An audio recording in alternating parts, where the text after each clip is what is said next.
بہت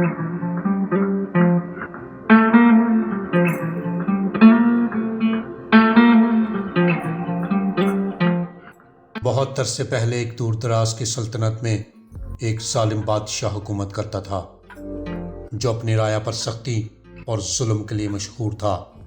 اس نے اعلان کیا کہ کوئی بھی شخص صدقہ یا خیرات نہیں کرے گا، اور اگر کسی نے ایسا کیا تو اس کے ہاتھ کاٹ دیے جائیں گے۔ لیکن ایک ایسا واقعہ پیش آیا جس نے اس ظالمانہ حکم کو بدل دیا اور سب کو انصار اور قربانی کی اہمیت سکھائی۔ ایک دن ایک فقیر شدید بھوک سے نہ ڈھل گلیوں میں بھٹک رہا تھا۔ کئی دنوں سے اس نے کچھ نہیں کھایا تھا۔ آخرکار وہ ایک چھوٹے سے گھر کے دروازے پر پہنچا اور دستک دی۔ ایک عورت نے دروازہ کھولا اور فقیر نے التجا کی، خدارا مجھ پر رحم کریں، میں کئی دنوں سے بھوکا ہوں، مجھے کچھ کھانے کے لیے دے دیں۔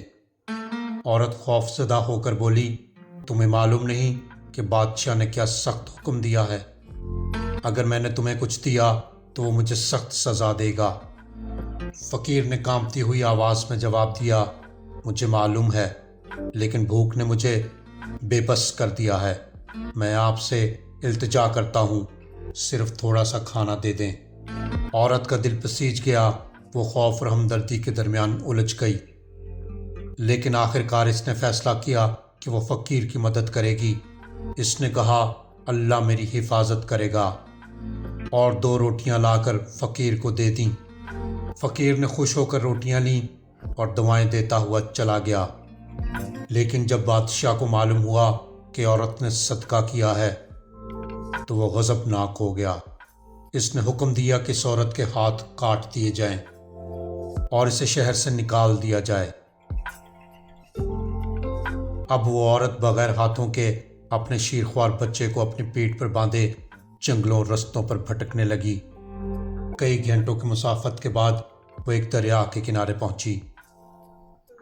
پیاس کی شدت نے اسے مجبور کیا کہ وہ پانی پینے کے لیے جھک جائے، لیکن جیسے ہی وہ پانی کے قریب ہوئی، اس کا بچہ اس کی پیٹھ سے پھسل کر دریا میں گر گیا۔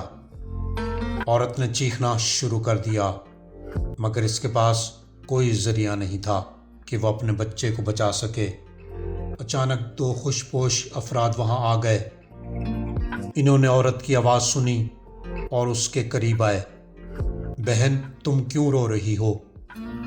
انہوں نے پوچھا۔ عورت نے کانپتے ہوئے جواب دیا، میرا بچہ دریا میں گر گیا ہے اور میرے ہاتھ نہیں ہیں کہ میں اسے بچا سکوں، خدا کے لیے میری مدد کریں۔ ان میں سے ایک شخص فوراً دریا میں کود گیا۔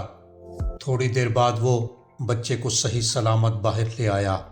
دوسرا شخص آگے بڑھا اور کچھ کلمات پڑھ کر عورت کے بازوؤں پر دم کیا۔ حیرت انگیز طور پر عورت کے ہاتھ دوبارہ اگ آئے۔ عورت نے خوش ہو کر پوچھا، اے اللہ کے نیک بندو، تم کون ہو اور میں تمہارا احسان کیسے چکا سکتی ہوں؟ انہوں نے مسکرا کر کہا، کیا تم نے ہمیں پہچانا نہیں؟ عورت نے حیرانی سے کہا، نہیں، میں نے نہیں پہچانا۔ انہوں نے جواب دیا، ہم وہ 2 روٹیاں ہیں جو تم نے اللہ کی راہ میں صدقہ کی تھیں۔ اللہ نے ہمیں بھیجا کہ تمہاری مدد کریں۔ یہ سن کر عورت شکرانے کے سجدے میں گر گئی اور خدا کی تعریف کرنے لگی۔ جب یہ خبر بادشاہ تک پہنچی تو وہ کانپ اٹھا۔ اسے اپنی غلطی کا احساس ہوا اور اس نے فوراً اعلان کیا، آج سے میری سلطنت میں کوئی بھی خیرات کرنے کے لیے آزاد ہے، کسی کو نیکی کرنے پر سزا نہیں دی جائے گی۔ یہ واقعہ پوری سلطنت میں پھیل گیا اور لوگوں نے نبی کریم صلی اللہ علیہ وآلہ وسلم کے فرمان کو یاد کیا۔ صدقہ بلاؤں کو ٹال دیتا ہے اور سخی اللہ کا دوست اور بخیل اللہ کا دشمن ہے۔